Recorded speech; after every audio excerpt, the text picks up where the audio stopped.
আসলে হাদি ভাই অনেক ভালো লোকই ছিল, কিন্তু আমরা দীর্ঘদিন দেখতে আছি ফেসবুকে ইউটিউবে এখন কি সত্যি কি মিছা।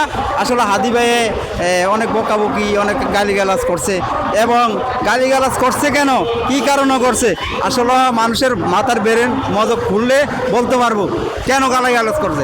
একজন সৎ নীতিবান মানুষ কেন গালিগালাজ করে, কারণ তার উপরে যখন একটা চাপ সৃষ্টি হয় এই জন্য গালিগালাজ করে। আসলে হাদি ভাইয়ে মৃত্যুতে আমরা আসলে অনেক দুঃখ পাইছি।